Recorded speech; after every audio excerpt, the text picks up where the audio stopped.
Assalamualaikum warahmatullahi wabarakatuh. Perkenalkan, nama Ibu Risa Zerensia, BP 19224 dari PGSD 3A dengan dosen pembimbing Ibu Sri Apani MPD.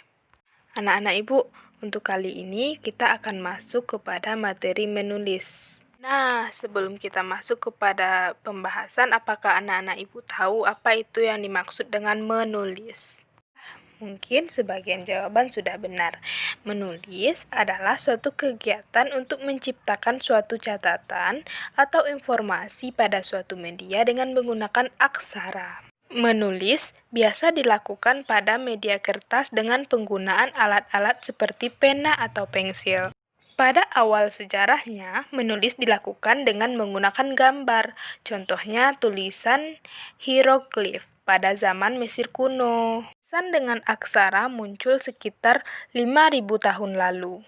Orang dari Irak menciptakan tanda-tanda pada tanah liat. Tanda-tanda tersebut mewakili bunyi berbeda dengan huruf-huruf hieroglif yang mewakili kata-kata atau benda. Kegiatan menulis berkembang pesat sejak diciptakan teknik percetakan yang menyebabkan orang makin giat menulis karena karya mereka sudah diterbitkan. Seiring dengan perkembangan zaman dan teknologi media, kegiatan menulis juga ikut berkembang pesat di dunia. Melalui media elektronik, setiap orang dapat memperoleh bahan penulisan dari internet, sehingga penulis lebih efisien waktu, biaya, dan tenaga.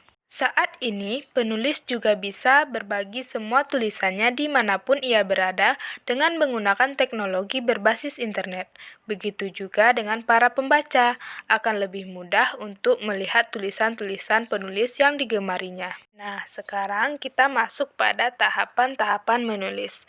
Tahapan yang pertama yaitu scribble stage. Tahapan ini ditandai dengan dimulainya anak menggunakan alat tulis untuk membuat coretan-coretan sebelum membuat bentuk atau huruf yang dapat dikenalinya. Yang kedua yaitu linear repetitive stage. Pada tahapan ini, anak menemukan bahwa tulisan biasa berarah horizontal dan huruf-huruf tersusun berupa barisan pada halaman kertas. Anak juga telah mengetahui bahwa kata yang panjang akan ditulis dalam barisan huruf yang lebih panjang dibandingkan dengan kata yang pendek.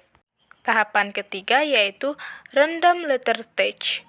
Pada tahapan ini, anak belajar mengenai bentuk coretan yang dapat diterima sebagai huruf dan dapat menuliskan huruf-huruf tersebut dalam urutan acak dengan maksud menulis kata tertentu. Tahapan keempat yaitu letter name writing dan phonetic writing. Pada tahapan ini, anak mulai memahami hubungan antara huruf dengan bunyi tertentu.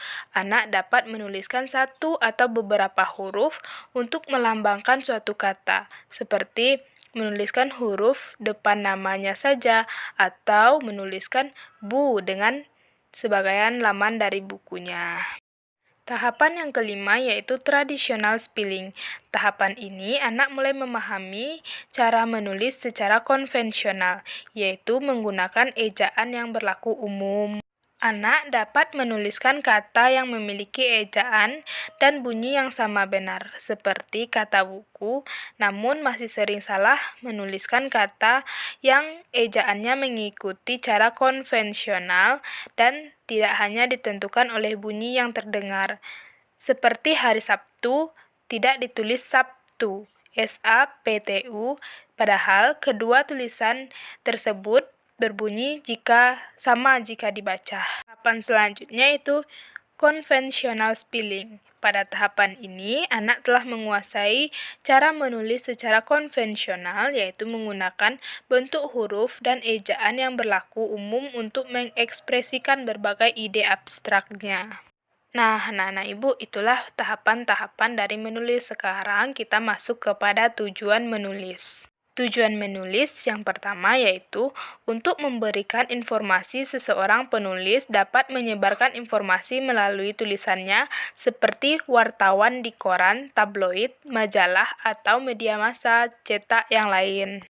Tulisan yang ada pada media cetak tersebut seringkali memuat informasi tentang kejadian atau suatu peristiwa. Yang kedua yaitu untuk memberikan keyakinan kepada pembaca melalui tulisan seseorang penulis dapat mempengaruhi keyakinan pembacanya.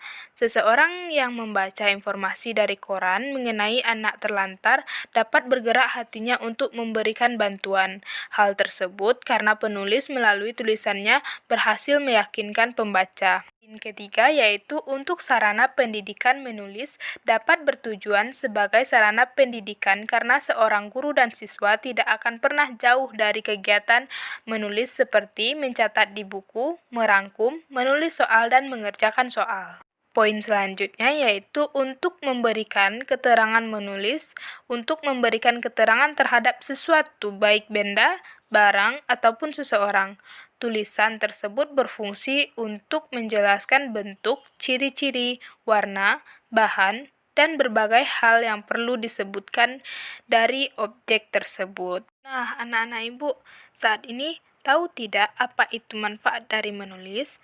Nah, menulis juga bisa meredakan stres. Menulis dapat membantu kita meluapkan emosi yang sedang kita rasakan dan pendam, terutama emosi negatif seperti kemarahan, kesedihan, atau kekecewaan.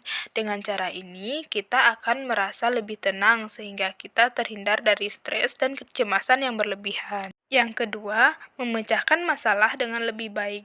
Umumnya, manusia akan menggunakan kemampuan analitis yang merupakan kegiatan otak kiri untuk memecahkan suatu masalah yang sedang dihadapi, padahal terkadang diperlukan kreativitas dan intuisi yang merupakan kekuatan otak kanan untuk memecahkan suatu masalah. Dalam hal tersebut dapat membantu kita membuka sisi kreatif dan intuisi kita menulis sehingga kita lebih mahir mendapatkan solusi-solusi inovatif untuk masalah yang tampaknya sulit untuk diselesaikan. Nah, untuk yang selanjutnya yaitu menuangkan perasaan sesuai keinginan. Tidak semua orang mahir merangkai kata-kata untuk menyampaikan apa yang ia rasakan melalui ucapan. Menulis bisa menjadi sarana untuk melatih diri kita merangkai kata serta menuangkan emosi dan perasaan menjadi sesuatu yang bisa diceritakan kepada orang lain. Setelah mengetahui tadi apa saja manfaatnya menulis, apakah anak-anak ibu masih malas-malasan dalam menulis? Ya, ibu harap tidak ada lagi alasan anak-anak ibu untuk tidak mau belajar menulis. Cukupkan sekian. Wassalamualaikum warahmatullahi wabarakatuh.